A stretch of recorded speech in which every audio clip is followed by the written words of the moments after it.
All right, back with another upload, and we're going to go through my blood work. I just got back on the 10th, and this is an early morning blood work around before 7 a.m. So it's supposed to be in a fasted state.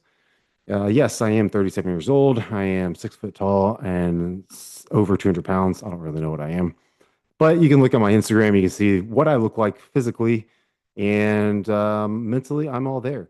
And with my immune system, I am tip top shape with my immune system. Pretty solid, man. I am hoping to go on like 6 years of no, or no, 7 years, 7 years no illness. That'd be great. So let's first thing here, obviously the T3, T4, just a little bit high and low. So T3 high, T4 low. Obviously, it's going to be like that when you are on some anabolics. I'm not on T3. My T4 would be a lot lower if that were so. But my HDL, well, get off. My HDL is always around this area, the 29, 30, close to 40. If my Quest profile would have picked this blood work up, I could have shown you my chart, like my progression, and see the trends. But for some reason, it's not showing my this blood work. So hopefully I can get that soon. Triglycerides always under 100, cholesterol always low. I don't take any cholesterol medications. I don't believe in telling clients to take cholesterol medication uh, preemptively and like as an ancillary because you're going on some sort of anabolic. I think that's dumb to do that, and you don't need it. So if you have genetically bad dyslipidemia, then obviously you would have some to talk with the doctor and get that figured out if it's life threatening or you have easier plaque buildup. But that's assuming that that's purely genetic and nothing to do with your lifestyle. Like you're not sedentary, you're not eating a higher amount of saturated fats, or your blood sugar and fasted insulin are not out of control. So there's a lot of other factors that come into play with the lipid panel. And again, um, with anabolics, your HDL will be low, and I'll tell you what I'm on here in a minute. Glucose. Now, this is interesting. Glucose, the reason why it's 96 is because it was fasted. Yes, I pricked my finger in the morning before leaving and it was 72 fasted. Typically, mine will be around in the 60s and 70s. It has gotten lower in the mornings, like in the 50s. But um, one, I stopped growth hormone 2 weeks prior to this test. So I was doing just two IUs, so nothing spectacular, but I stopped it.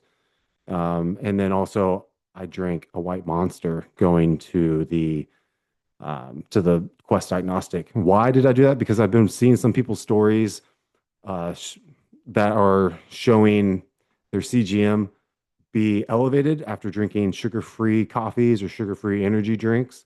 And it got me curious to be like, hey, I wonder what mine would be and on the report because I don't have a CGM and I'm not going to really put one in me to do this because I don't really care. It's more numbers to think about and I don't care with the data because if you look at my Instagram, I am pleased with my physique. So no need for me to get one of those in. But I don't know if it's the cortisol spike, if it's the synthetic sugar alternatives that's making our body think or expect to have sugar um, in the bloodstream, and it does it by shooting more, releasing more uh, glucagon. I don't really know, and I am on Reta, but my blood sugar again has never been high in the morning like this. Like it's definitely never gone over 100.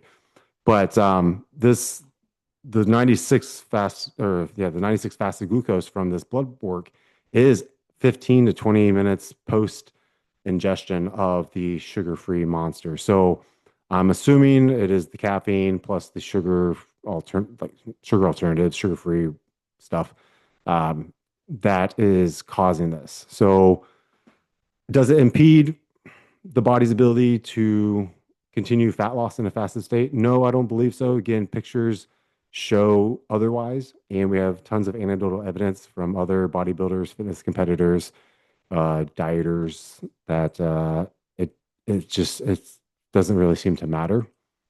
But if we were to throw in, insulin or in a do cardio in a fed state, then you're switching different sources of energy. My alternative, if you were to drink like a caffeinated beverage and has some flavoring in it from artificial sweeteners, maybe throw in some BHB, like Go BHB, and see if that can switch the source of energy and maybe keep your glucose at bay because maybe it might trick your body into thinking, I have ketones in my body. But again, nothing to be worried about because you'll see my A1C somewhere. It should be on here. If not, then I forgot to add it. All right, let's continue to go through. Kidneys, all fine. Creatinine, EGFR, yes. Creatine, I take 10 grams of creatine and bumping it up to 15 grams of creatine as we speak. So mine are split 5 in the morning when I wake up, 5 in my intra, and then I am going to do 5 before going to sleep. Do not take all 15 at once or do not take all 10 at once. I think you should split it up by fives. And that might be the reason why companies put the scoop of 5 gram scoop in your creatine. All other markers, again, albumin, liver, minerals, all good. ALT, yeah, it's a little high. Obviously, it should be because we're training. GGT, that's the main thing for your liver. Mine is good. T3, the free T3, again, perfect, like where I'd want it, around 3. My IGF, again, I'm off growth hormone, but then also there's another reason why my IGF is so low. So typically my IGF is usually like in the high 100s, maybe 200s. But this is the reason why I am on growth hormone and the 2 I use is because I'm just using it for that purpose, for making sure that my body's ability to create IGF is good, right? So I do it in my fat, in my sub Q, and not in my muscle because I want it to be a little bit more longer lasting to help that curve out. But again, my hematocrit's a little bit higher because I didn't drink enough water before going into this. I got down maybe a liter. Yeah, I got down a liter and then the monster. So usually I try to get 2 liters in, but this one was like really early in the morning. Again, I left my house like 6 a.m. So I didn't really have that much time to continue drinking. Everything else is good as far as blood work or my red blood cells go and protein within my blood cells. I have some allergies going on because soccer season and Texas, there's a bunch of weeds and stuff that are kind of bother me. So you'll see some basophils and the lymphocytes kind of not where I want them to be. And the eosinophils, same thing. I I prefer them to be lower. But again, when you have a histamine response, something to keep in mind is like your allergies. That does release histamine. So now you are talking about some altercation in your gut microbiome, which now some of these numbers might be out of range. Now that can be altered with, um, uh, you know, H1, H2 antihistamines.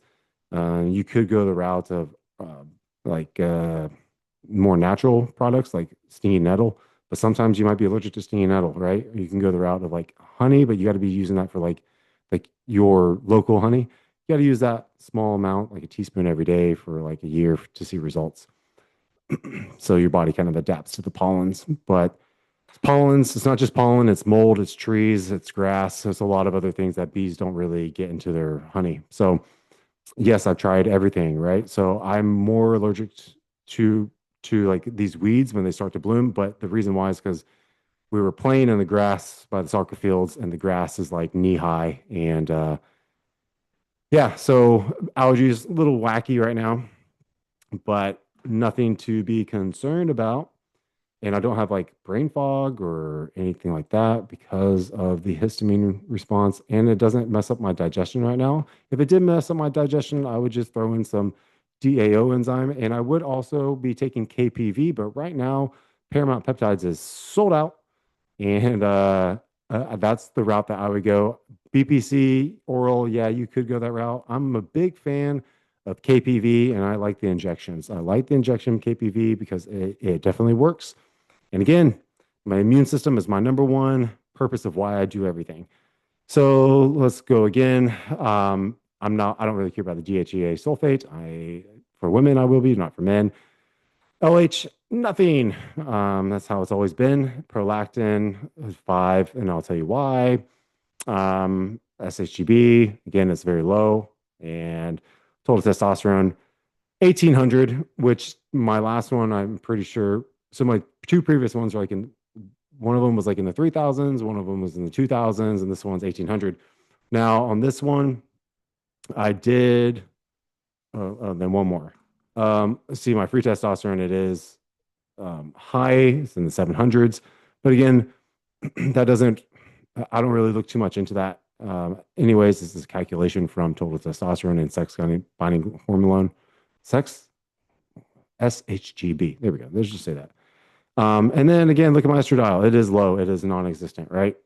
So let's go and talk about like why this is why. So I stopped my growth hormone 2 weeks out.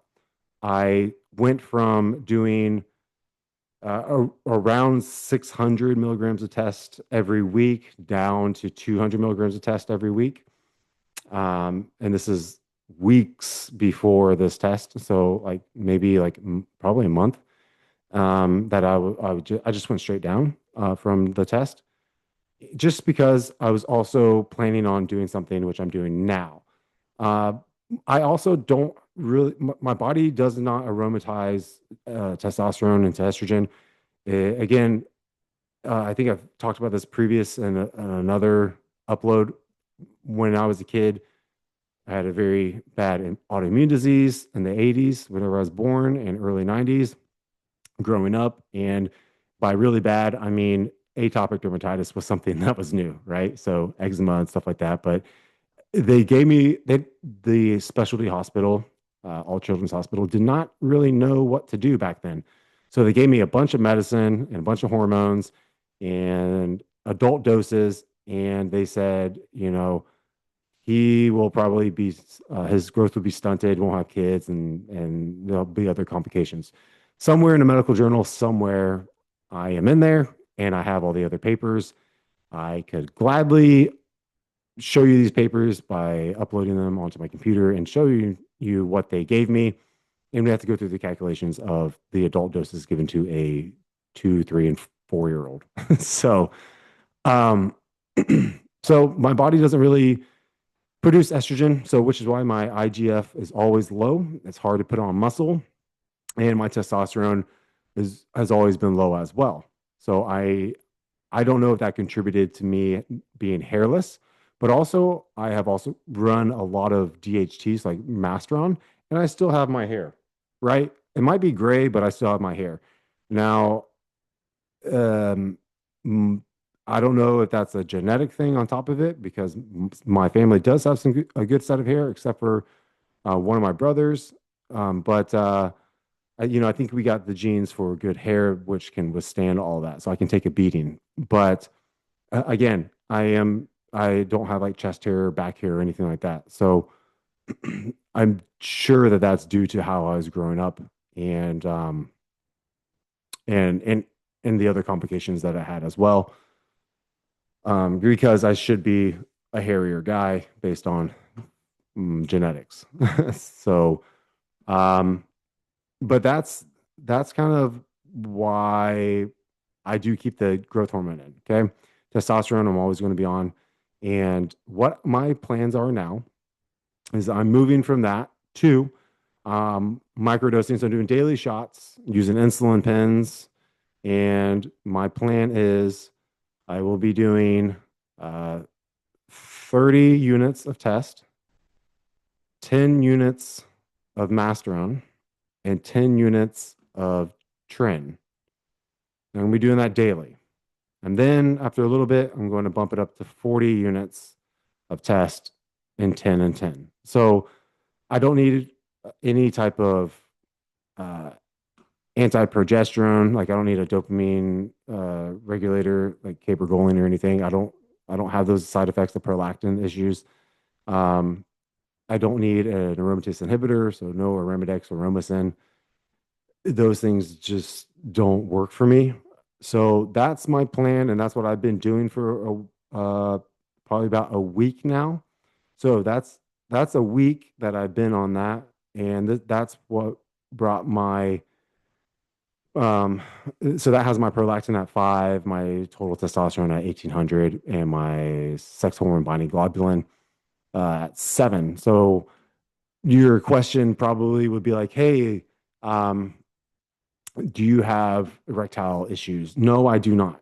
Uh, I'm totally fine. I don't have any libido issues, no blood flow issues.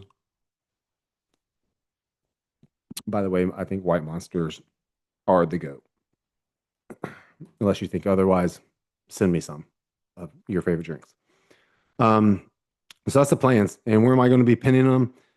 Anywhere, man. Anywhere there's muscle, you can pin it. I don't really care. I don't have fear of needles. After growing up and being stuck and pricked and poked and whatever, like living in a hospital, you know what I mean? It's like I don't have any more fears. I did as a kid, and I grew out of them, and it is what it is now. So poke me anywhere, I don't care. And I am whenever I do the daily injections using an insulin syringe, I do pull the back plunger off. I backload it, and then I make sure that the pressure is stable before I push the plunger up, so that all my oil doesn't come out through the needle. So that is the plan, and that's what I'm doing until I feel like I'm getting tired of it. And yes, I do have real Masteron out there. So probably about 3 years ago, I bought tons of Masteron, and that is my safe stack, and that's my pile, and I do not get rid of it, and I do not sell it to anybody. But I know who has real stuff now, but the price is ridiculous, and I got mine for a lot cheaper before Masteron was such a big deal.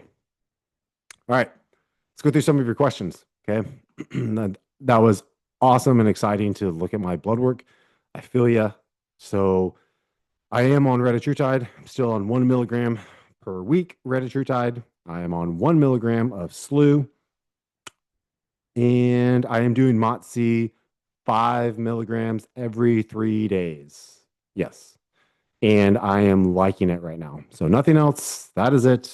And we'll go from there. So this person, they went from 1 to 2 milligrams of MOTS-C, and they said it's great.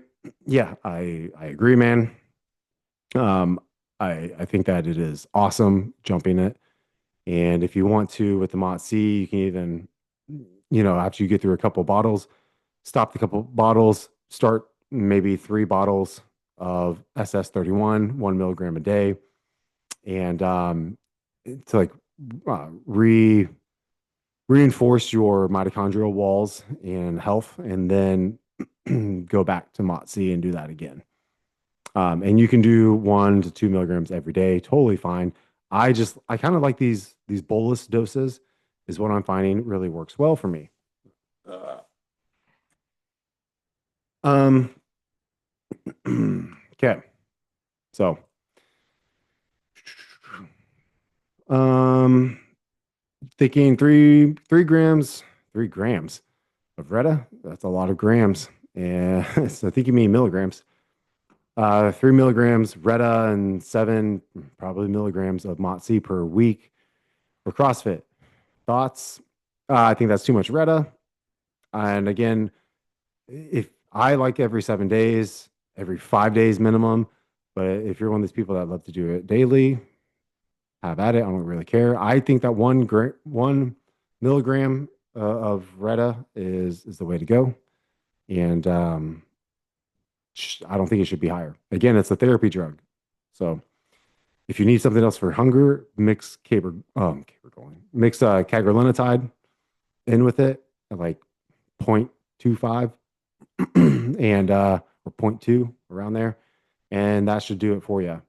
The MOTS-C, yeah, man, have at it 7 milligrams, totally fine. You can even do 10 milligrams, whatever floats your boat.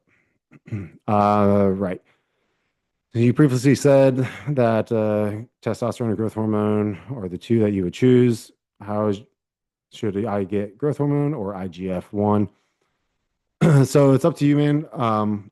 It's growth hormone to find a reputable source. It's easier nowadays, but it's harder sometimes. And you do have to get, like, I recommend getting things tested. Uh, but then you also have to like deal with pain with Bitcoin or whatever these people want. And that, to me, that's just a hassle. I hate it.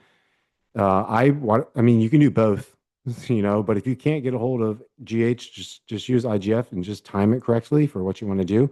You can get some that are gonna uh, the precursors, and take them before bed. And you can take some GH1 or IGF-1 LR3. You can do it pre-workout or post-workout. I like it pre-workout, a milligram. You can do lower, but a milligram is pretty much what you're going to do bilateral. I mean, you can do like 500 micrograms, 500 micrograms, and do that bilaterally. It's just, yeah, it's a costly thing, but you're not going to do it daily. Just on the body parts that you want to kind of build up. I think that would be fine. Um, Post surgery, it's been under 2 weeks post surgery. Been taking 3 milligrams of BPC orally, feels better. Okay, that's great. Yeah, I think that you should wait 2 weeks or longer before starting BPC or TB after surgery, just because you don't want to increase angiogenesis around that area and cause some sort of um, like a vascular traffic jam. Um, you can get a what is my mind is blanking. Um, Geez, I can't remember. But you'll get a pocket of blood, and hopefully you don't have that, and then it can make your recovery a lot longer. So typically BPC TB 500, I would wait till after 2 weeks of any type of surgery, and I would go with the injection. But if the oral's helping you, that's good. Maybe something was up with your gut that wasn't allowing you to fully absorb nutrition, and that was impeding your healing process. So you can also throw in some uh, GHKCU as well, inject that, and help with skin as well, to help with the healing around the incision. Um, uh, Off-season bodybuilder wants to use Reta. Is there results that you've seen that work at what grant? No, okay. Um, Dude, grammar. Yeah, man. I mean, you can totally do it. I don't think it's going to blunt, it's not going to slow your GI tract with the dosing that I'm giving, and you're not going to have any of the adverse effects of like the people. I don't believe this anhedonia thing where people lose interest in life. I don't believe that that's from retatrutide or GLP-1s. I believe that's from social media and the dopamine hit that you get because you love scrolling through Instagram Reels and TikTok, and you just lose value of your own life and outside reality. And that's what's causing the depression. And you don't go out and talk with anybody. With the way that you freaking write your sentences, some of you, there's a reason why you have depression. It's because you don't go out and communicate with anybody. You guys, you know, I just don't.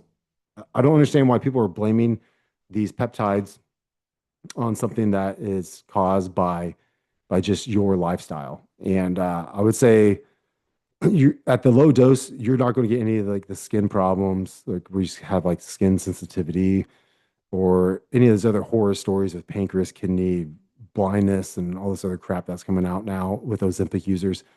Retatrutide, 1 milligram every 7 days, in my opinion, to help blunt that food hunger noise and to keep that at bay, and to really just keeping your mind to be more productive and focused on what you need to do.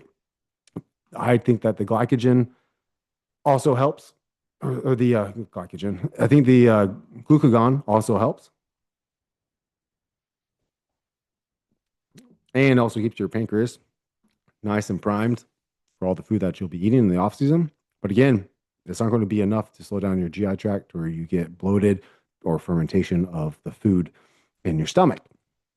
Because the last thing you want is a bloated stomach, bad fermentation, and then you can't go and train because you feel like, have you ever eaten a meal and like an hour goes by and you still feel like you haven't digested it and you got to train? Freaking sucks, man. You feel like a little like just bag of crap, and you don't want to like it's hard to breathe or you feel like you can see your distended stomach in the mirror, and you can't have like any intensity because you can't brace yourself as much because you might puke or poop, either one. Um, yeah, same question about Reta in the off season as calories get higher. Yeah, man, you can totally get your calories in. Again, just don't go above a milligram a week. The highest I've had someone on, it's 2 milligrams a week, and then they came back down to 1.5 milligrams a week. So, and if you need to, you can also take things like betaine HCl with your protein meals to get things down. Slippery elm, bitters, trifala, things to help with moving the GI tract. Emodin, another one. So I use Chemex. This is my main one that I use called Quarter Block. Starting dose of Reta. Yeah, man. Again, I think that you can do 0.5 milligram a week. I just think 1 milligram a week. That's it, man. And I don't believe in titrating it up to 14, 15, 16. These people that are recommending it, they're also selling it, right? So I think that it's funny that like the people that are recommending to go higher and higher on all these dosages, like even the SLU, the company that came out with the 100 milligram per capsule, like that to me, it's a bad idea. It's expensive, and I didn't feel good on 8 milligrams a day. And but they're also selling it, so of course they want you to believe that you are rats and that you have the same metabolism as rats and the metabolic processes and the variables that we live versus a rat are the same. Totally not. So that that algorithm, the equation doesn't work. So low, keep it low always. Keep it always low because guess what? You can always stack something else on top of it to make it have a bit more synergy and go different pathways. Okay. So like do you want a car with all horsepower and zero torque? Or do you want a car with zero horsepower and all torque? Right? You want a good balance, right? Like these people are trying to sell you. And you can't have one with like what? Or you want to drive a dragster around town, like just high of everything? Like you're not, it's not sustainable, man. Like, give me a break. Hopefully that's a good analogy, man. Um, Thoughts on the debate of SLU orals not working? Well, they totally work, dude. I think it's just people that A, they want to sell you a different product. B, they are selling injectable SLU pretty soon. Or C, I don't know. They want to cause debates because everyone thinks that they know everything. Listen, like if it didn't work, we wouldn't have all these anecdotal evidence. And until otherwise, I say orals work, and I see it. I see it in blood work, and I'm convinced. That's all I got to say. At the beginning, I'm never convinced. You know what I mean? I got to try it out for myself. I got to, waste money buying these things myself and see if they work or if they don't work. But right now, I'm convinced that it does have good bioavailability as far as 100%. I don't think anything has 100% orally. So yeah, take it what it is. And who knows what the injectable is going to be doing. You might feel crazy off of like I don't know, like 100 micrograms. Do you take your Reta at night with your GH or in the morning? I take my Reta at nighttime, and my wife does too because she gets nauseous. She took it in the morning once, and she kind of got nauseous midday when she first started it, right? So that was like the first shot or two shots or something. But now she doesn't feel it, and because your body adapts to it. But I always just say take it at night before you go to bed. It's not like you don't get energy from it, so you have no problems. Like it's not going to increase heart rate or anything. And growth hormone, I like taking at night because again, I need to regulate my own growth hormone pulses. I don't do a good job because having low estrogen, low to no estrogen. Um, let's see. Mm, does Reta have a place in HRT protocols? Yeah, man. For sure. Keeping your fasted insulin, pancreas, kidneys, liver, all really healthy, keeping your vision healthy, right? High blood sugar can mess up vision, you have vision problems, and keeping you um, keeping the food noise down and eating less food. Optimize your hormones. You feel better, better mood, and better libido, vigor, and all that while you're on growth hormone and testosterone or IGF. um, Will Reta make you visibly leaner? Yeah, of course, man. It helps to partition food. It helps with the glucagon. Helps with insulin sensitivity, so you'll eat and absorb your food and partition it well, and less food noise. So you'll probably just end up eating less food by less snacking, and that's why you look better. So, um, is 3 IUs of GH worth it or waste? Yeah, I mean, it depends on your goals, man. So if you want to get big, it's a waste. You need like six or more, in my opinion. Three I use if you're a woman. I don't know if you are a woman. Mm, nope. So, but if you just want longevity, three, I would just do two I use. You can do three. It's fine. Um, some people claim four I use helps with fat loss. I say 6 to 8 and you'll be good. Go up to 10 if you want. 4 milligrams of Reta. Will that fight hunger? Yeah, it will, man. I think it's too much. Again, these are therapy drugs. They're not stopping hunger drugs, right? They're not weight loss drugs. They are therapy drugs. Let's get that in our heads. That also helps your immune system too, right? Because all of your organs are working better. So, um, should I start? How and when to start Reta after a post show? Um, just start it. Start 1 milligram. Yeah. What do people have allergies to Reta? Maybe. If you do, go to the doctor. Go to an immunologist and see. ITTP versus cartering. So ITTP, it's good, man. It's good for endurance. So can't speak over my lips. It's good for endurance training, whether that's like cycling or track and field. I don't think you need it if you're a bodybuilder. It's good for CrossFit and what are those people called? Hydrox, I don't know whatever they are. The other CrossFitters. Cartering's really cool too. It has some cool properties as far as like helping with dyslipidemia and somehow anti-cancer, yet causes cancer. The dose is the poison, I think. Or we just been looking at rat studies all this time and realized cartering and rats just don't mix, right? So we're not a rat. Go figure. You can take both of them, totally fine, but I would just do ITTP and maybe SLU, right? Or data. That could be pretty cool. Um, but yeah, ITTP, it's kind of expensive. I don't know who sells it capsule wise or tablet wise. Hopefully they have a tablet, not a capsule, so they can press it and get the exact amount on inside the tablet. Um, Reta test Mast, IGF. Yeah, totally fine, dude. Totally fine. You can do EQ if you can't find Mast. I'd probably just go ahead and buy EQ, not Mast, because people are getting bunk Mast right now. Can you stack GLP-1s together?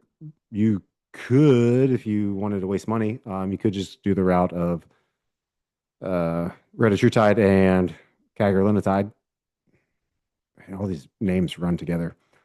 Or you can just see which one works best for you, as far as like tirzepatide or semaglutide. But again, from what I see, retatrutide is the tried and true, and then you can throw in either like tesofensine or cagrilintide to help with more appetite suppression without really destroying your GI transient time. Because that's the one thing I just don't like with the other ones. Can you stack Reta with Clin? Yeah, you can. You can stack Clin and SLU together, and you can actually use less Clin. So, I mean, you can get away with 20 micrograms of Clin instead of going up to 120. You can also get GC1 too. But again, that one's really expensive. I'd rather just get Clin. So, Clin's not at a low dose. It's not going to like destroy your heart, in my opinion. That's my opinion. I don't see any problems with that. If you're talking about like LVH, well, guess what? Every athlete has it. So it's not the Clin, it's just being athletic. And it will atrophy to a certain degree.